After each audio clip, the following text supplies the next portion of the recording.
What is the secret of this creative power? अगर आप spirit को समझ में लग जाएंगे तो आप क्रिएशन को कंट्रोल करेंगे. आप बताओ कि स्पिरिचुअल एनर्जी क्या होती है? Whatever you think will come to you.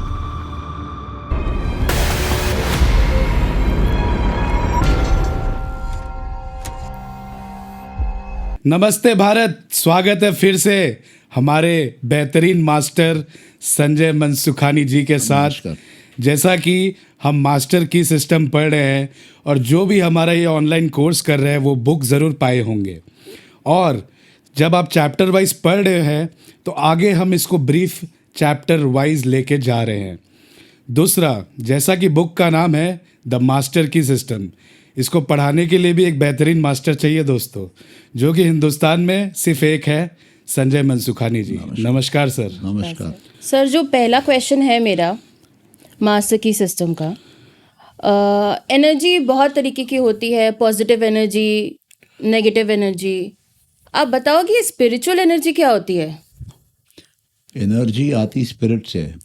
Okay. अगर किसी के अंदर स्पिरिट नहीं है, आत्मा नहीं है, तो उसके अंदर क्या एनर्जी है? कोई एनर्जी नहीं है. ना पॉजिटिव, ना नेगेटिव, ना फिजिकल, ना किसी और टाइप की. तो एनर्जी का जो जन्म है वो स्पिरिट से होता है. स्पिरिट जो है वो इनफाइनाइट सप्लाई ऑफ एनर्जी है. अंतरात्मा आप बोल रहे हो? अंतरात्मा मैं नहीं बोल रहा हूँ. मैं जिसको अपने आत्मा बोलते हैं, सोल बोलते हैं, उसी को स्पिरिट बोलते हैं इंग्लिश में. हाँ, तो एनर्जी कहीं से तो आ रही है. मैं बात कर रहा हूँ एनर्जी कहीं से आ रही है. तो प्राइमरीली मेरे अंदर एनर्जी स्पिरिट की है, जो फिर माइंड की एनर्जी बनती है, जो फिर बाहर जाके फिजिकल एनर्जी बनती है. अब जो माइंड उस एनर्जी को देख रहा है, वो उसको पॉजिटिवली देख रहा है तो उसके लिए पॉजिटिव एनर्जी है. वो उसको नेगेटिवली देख रहा है तो उसके लिए नेगेटिव एनर्जी है. दूसरे के लिए उल्टा हो सकता है. जो मेरे लिए पॉजिटिव है वो आपके लिए नेगेटिव हो, और इसके लिए भी नेगेटिव हो. करेक्ट है ना. तो एनर्जी का अंडरस्टैंडिंग, परसेप्शन इंडिविजुअल लेवल पे है, लेकिन एनर्जी का सोर्स वो स्पिरिट है. और तो जब आप इसीलिए इसे स्पिरिचुअल एनर्जी भी बोला जाता है मास्टर की हाँ, सिस्टम और में. वो मदर है, मदर एनर्जी है. ओके. अगर आप स्पिरिचुअल एनर्जी तक नहीं पहुंच पा रहे हैं तो आप इनकम्प्लीट हैं. आपका एग्जिस्टेंस आप पूरा नहीं ले रहे हैं. ओके. हाँ, उस वो लाइफ बड़ी लाइफ नहीं बन सकती है. वो छोटी लाइफ बनेगी, छोटा काम करेगी. अगला सवाल sir, how is it carried the spiritual energy? कैरेट मतलब वो कोई हाथ में उठाने वाली चीज़ नहीं है. स्पिरिट जो है वो आप बोल सकते हैं कि इनफाइनाइट पॉसिबिलिटीज़ है, इनफाइनाइट टाइम में प्रेजेंट है. और जिस पॉसिबिलिटी के से आप वाकिफ़ हो जाते हैं, आपको दिखती है वो पॉसिबिलिटी, आपके थॉट में आती है, वो अनमैनिफेस्टेड से रियल वर्ल्ड में आ जाती है. मतलब पॉसिबिलिटी अब नहीं है वो, अब वो एक्चुअल फैक्ट बन गई है और आपके माइंड के अंदर आके बैठी है. अब वो धीरे धीरे रोल आउट करते हुए बीज की तरह एक पेड़ खड़ा कर देगी, जो आपके जीवन को एक नई दिशा दिखाएगा. ओके. मतलब अगर इंसान सोचे हर एक मिनट जैकपॉट हो सकता है तो संभव होगा? हाँ, तो इंसान अगर सोचेगा हर एक मिनट जैकपॉट हो सकता है, तो फिर 2 मिनट के बीच में जैकपॉट का रिवर्स भी हो जाएगा. अच्छा. क्योंकि मिनट का एक ड्यूरेशन है. उसके बाद क्या? तो उसके बाद अगला मिनट जब भी आप अवेयर रहेंगे, वहाँ से फिर चालू हो जाएगा, बीच में गैप आ जाए. तो जीवन जो है, मानव जीवन जो है, उसमें सुख और दुख दोनों ट्रैवल करता है. तो सीखना पड़ता है कि दुख आता कहाँ से है और उसका इलाज क्या है. परमानेंट इलाज जो सीख जाता है वो जीवन में कुछ भी कर सकता है, और साधारण लोग सीख नहीं पाते हैं, इसलिए दुख और सुख के साइकिल में ही घूमते रहते हैं. Sir, so what is the secret of its creative power? Creative power का सीक्रेट ये है कि आप अगर सोच सकते हैं तो आप क्रिएट कर सकते हैं. अब आप क्या सोचते हैं उस पर निर्भर करता है. अगर आप पॉजिटिव थॉट सोचते हैं तो आप पॉजिटिव क्रिएशन लाते हैं. आप नेगेटिव थॉट सोचते हैं तो आप अपनी एनर्जी डाउन कर रहे हैं, उतना नीचे चले जा रहे हैं. Okay. तो इसलिए एक एक थॉट पे ध्यान रखना बहुत ज़रूरी है. हम जो सोचते हैं वही क्रिएटिव है, उसी से बाहर की दुनिया बन रही है. अगर मैं बोलूँगा कि मैं बेवकूफ़ हूँ और दिन में 100 बार विचार लाऊंगा, तो मेरी बुद्धिमानी ख़त्म हो जाएगी और मैं बेवकूफ़ों के डोमेन में चला जाऊँगा. सो आपकी बात से लगता है सर कि एक थॉट मैनेजमेंट, एक कुछ एक्सरसाइज इसके हिसाब से मास्टर की में क्या हमें करवाया जाता है? हाँ, मास्टर की में एक्सरसाइजेस बहुत इम्पोर्टेंट हैं. और हर चैप्टर में एक एक्सरसाइज है, माइंड का एक्सरसाइज है, जैसे उसमें बोला गया है वैसा करना चाहिए। तब आप पाएंगे कि आपकी स्पिरिचुअल एनर्जी को आप टैप कर पाएंगे, जितना चाहिए उसमें से एनर्जी विड्रॉ कर पाएंगे, जिस पर्पस में चाहिए उस पर्पस में उसको लगा पाएंगे। मतलब जैसा एनर्जी अपने चाहते हैं, पॉजिटिव या नेगेटिव, वो अपने अनुसार हम क्रिएट कर सकते हैं। हाँ, क्रिएट कर सकते हैं। अगर आप नेगेटिव क्रिएट करेंगे तो उसका रिजल्ट भी नेगेटिव आएगा। करेक्ट। आप पॉजिटिव क्रिएट करेंगे उसका रिजल्ट भी पॉजिटिव आएगा। नेगेटिव से क्या होगा कि वो कहीं ना कहीं आपको वो एनर्जी आप ही को ख़त्म कर देगी, और सही पॉजिटिव बात से है। क्या होगा कि वो एनर्जी आपकी एनर्जी में जुड़ती रहेगी। करेक्ट। आप एक ग्रोथ पाथ पे आ जाएंगे, करेक्ट। आप एक नेशनल लीडर बन सकते हैं, ग्लोबल लीडर बन सकते हैं, उस सेंचुरी के टॉप मोस्ट पर्सनैलिटी बन सकते हैं, लंबे समय के लिए, हजारों सालों के Correct. लिए आपका नाम हो सकता है। करेक्ट। तो पूरा का पूरा thought management is the right word, thought Yes. Management पे ही काम करना चाहिए। तो जैसे कि हम बहुत बार चाहते हैं कि पॉजिटिव थॉट्स आए, बट वो, आई थिंक मेरे व्यूअर्स भी अग्री करेंगे, बट वो आती नहीं है। हाँ, वो इसलिए जितना नहीं भी आती। सोच लो, बट वो नेगेटिविटी आती ही रहती है। तो क्या इस एक्सरसाइज से वी कैन ओवरकम दैट? या उसी को नेगेटिव थॉट प्रोसेसेस को हटाने के लिए ओके। जो हमारे हैबिट बन गई है, हमारे पैटर्न ऑफ थिंकिंग हो गई है, उसको मॉडिफाई करने के लिए ये एक्सरसाइज है। This is possible. So master possible की नहीं, सिस्टम से गारंटी पॉसिबल है। 100%। यहाँ okay. How is it given Vitality, जो आंसर है by the law of love, इस पे सर थोड़ा ब्रीफ करें। देखिए, किसी भी चीज़ से आप प्रेम करेंगे ना तो वो आपके माइंड में बड़ी होगी, और जिस चीज़ से भी आप नफरत करेंगे वो नफरत वाली चीज़ भी आपके माइंड में बड़ी होगी। तो एक तरफ आप पॉजिटिविटी को बढ़ा रहे हैं, क्रिएटिविटी को बढ़ा रहे हैं, एक तरफ आप नेगेटिविटी को बढ़ा रहे हैं, अपने खुद के डिस्ट्रक्टिव पावर को बढ़ा रहे हैं। तो जैसे कर्मों का फल मिलता है वैसे आपको उसके अकॉर्डिंगली फल मिलेगा। How does it take form, जिसका आंसर है by the law of growth, इस पे सर ब्रीफ करें। लॉ ऑफ ग्रोथ मतलब ये है कि ये संसार में अगर ध्यान से देखेंगे हर चीज़ ग्रो कर रही है। प्रकृति को देखिए, गाय बच्चे देती है, मुर्गी अंडे देती है, मानव लोग बच्चे पैदा कर रहे हैं, पेड़ अपने आप बढ़ रहे हैं, फूल लग रहे हैं, फल लग रहे हैं, और अबंडेंस में है ग्रोथ। नेचर में अबंडेंस है, लेकिन एक ह्यूमन बीइंग जो है वो ये सोचता है कि मैं अपने आप को ग्रो कर रहा हूँ, और इसमें वो फंस जाता है, क्योंकि फिर वो अपने ग्रोथ को डायरेक्शन देने की कोशिश करता है। जो उसने आसपास देखा है लोग बोलते हुए कि ये काम करता है, वो उसको अप्लाई करने की कोशिश करता है। बाद में उसको समझ में आता है कि न ये फिजिकल पावर है, न ये मेंटल पावर से होता है, ये स्पिरिचुअल पावर से होता है। फिर वो स्पिरिट तक पहुंचता है। इसलिए जनरली जो लोग एज में 50, 60, 70 के होते हैं उनको ये समझ में आ जाता है कि ईगो से कुछ नहीं होगा, माइंड पावर से कुछ नहीं होगा, सुप्रीम पावर जो स्पिरिट का पावर है उसको टैप करना है, उसको पहचानना है, उसके अंदर जाके बैठना है, तब अपने आप होता है। What is the secret of this creative power, इसका आंसर है it is a spiritual activity. Sir इस पे थोड़ा हाँ, तो brief करिए। मैं बोला ना कि spirit is the mother of creation. अगर आप स्पिरिट को समझ में लग जाएंगे तो आप क्रिएशन को कंट्रोल करेंगे। और अगर आपको स्पिरिट पता ही नहीं है क्या है, आपके लिए स्पिरिट दारू की बोतल है, तो दारू की बोतल आपके जीवन को कंट्रोल करेगी। आप सड़क पे गिरे हुए पाए जाएंगे, मृत्यु आपकी सड़क पे हो जाएगी।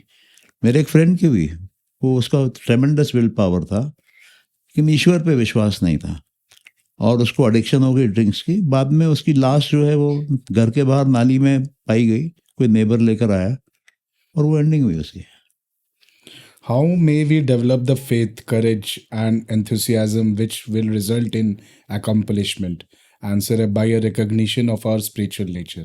इस या पर brief आपको ये समझना पड़ेगा कि मेरा थॉट ओरिजिनेट कहाँ से होता है, मेरे थॉट्स क्या हैं, मेरे बिलीफ सिस्टम्स क्या हैं, और उसका एक एथिकल इंटेलेक्चुअल स्क्रूटनी करनी पड़ती है।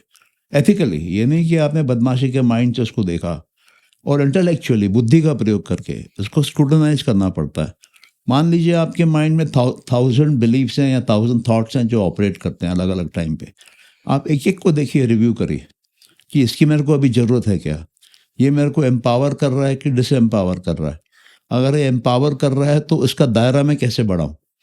तो जब आप वो एक्सरसाइज करते हैं तब आपके पास एक नया बिलीफ सिस्टम आता है, और वो नया बिलीफ सिस्टम पे आपको कन्विक्शन बिल्ड हो जाती है, क्योंकि आपने खुद बना के डाला है उसको। ये नहीं है कि स्कूल में आया, माता पिता ने बोला, कि फ्रेंड ने समझाया, वो सब नहीं है, खुद का है। उसको हमने एथिकली इंटेलेक्चुअली स्क्रूटनाइज किया है। अब जब उन थॉट्स के ऊपर आप काम करेंगे तो आपको उन थॉट्स पे कन्विक्शन आ जाएगा, अंधा विश्वास आ जाएगा। वो अंधा विश्वास जो है वो आस्था का, फेथ का दरवाज़ा खोलता है। और जब आप वो दरवाज़ा खोल लेते हैं तब आप इंटरनली माइंड को क्रॉस करके स्पिरिट के डोमेन में चले जाते हैं। अब आपको वहाँ पे अनलिमिटेड एनर्जी का बोलिए कि जगह मिलती है, और जो आपको ज़रूरत है उतना लेके आप बाहर आ जाइए, वो फिजिकल वर्ल्ड में कन्वर्ट हो जाएगी, वो मटेरियल वर्ल्ड में कन्वर्ट हो जाएगी, वो ऑब्जेक्ट्स बन जाएगी, वो सर्कमस्टांसेस खड़े हो जाएंगे। सर, तो जैसे आपने बोला कि थॉट, बिलीव, ये सब एक पावर हाउस से आते हैं। So what is the secret of power? Secret of power ये है कि power is there, unlimited power is there, but just because you do not have the ability to understand what is power, and it is available everywhere, you don't see it. Power has to be sensed, knowledge has to be sensed. So we have sense organs: eyes, ears, nose, tongue, and the skin. But if these have limited powers, then you will not be able to experience something which is beyond this power. Okay. So by doing these mental exercises, by practicing concentration, you increase the power of these senses.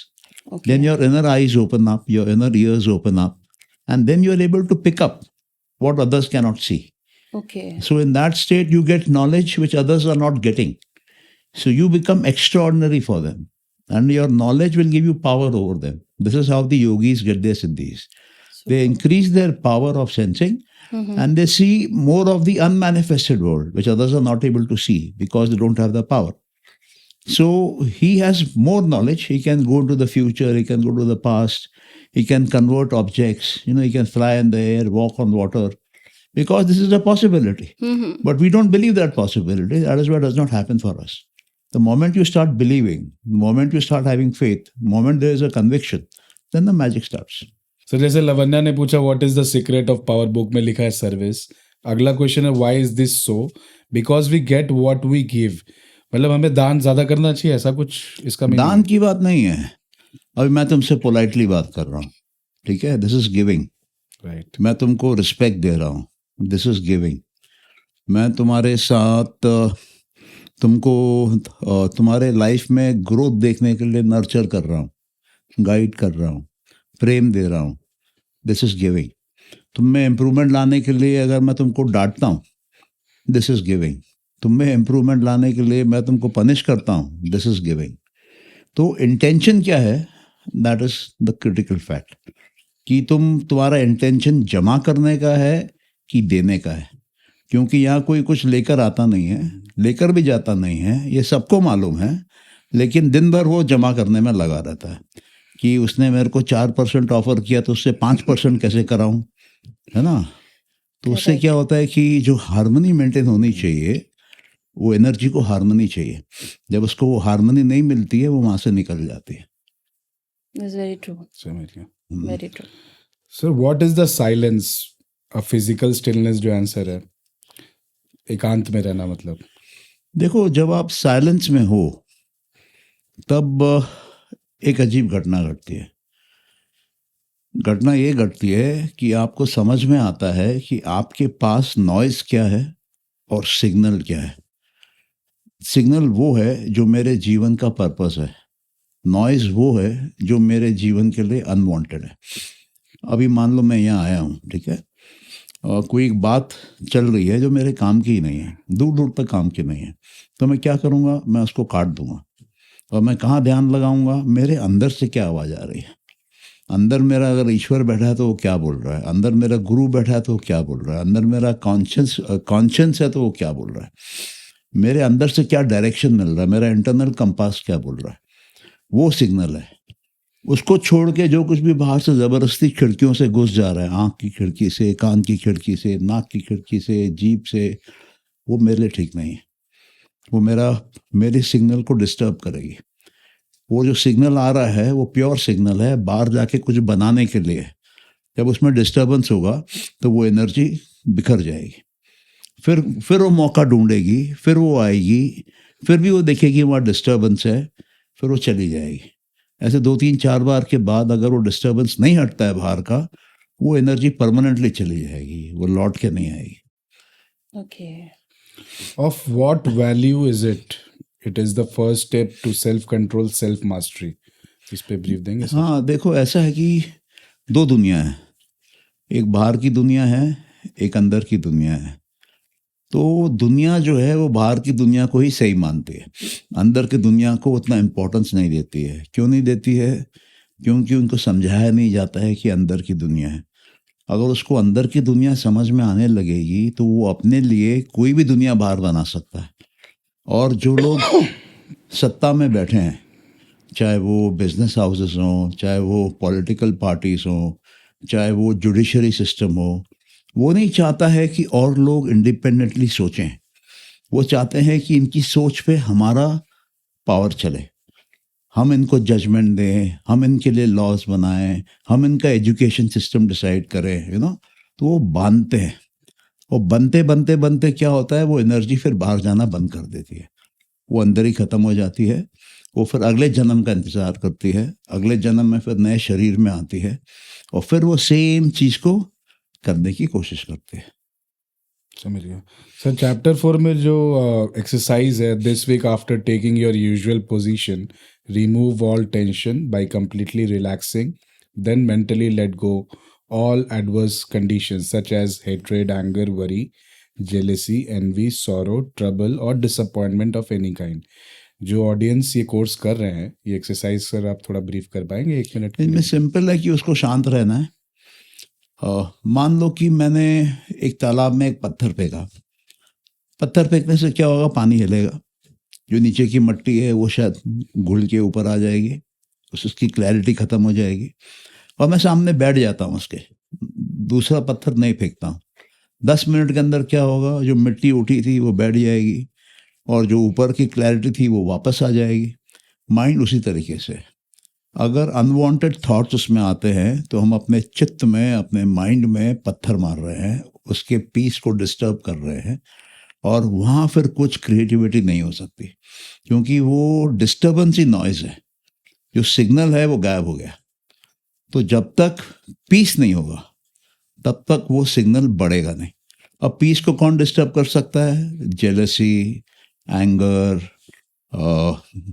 मोह बोल लो, लालच बोल लो, जो भी इस तरह की बातें हैं, नेगेटिव जो इमोशंस हैं वो डिस्टर्ब करती हैं, वो नॉइज़ है, इसलिए नॉइज़ को हटाना ज़रूरी है। और लोग टाइम गंवाते हैं लालच में। अभी क्या है कि जैसे अमेरिका और ईरान का वॉर चल रहा है, दोनों को कुछ ना कुछ चाहिए और दोनों छोड़ने को रेडी नहीं है। तो इसलिए क्या है कि पूरा वर्ल्ड उसका प्राइस पे कर रही है। तो यूएस क्या गिव आउट कर रहा है? इंस्टेबिलिटी वर्ल्ड को दे रहा है ट्रम्प।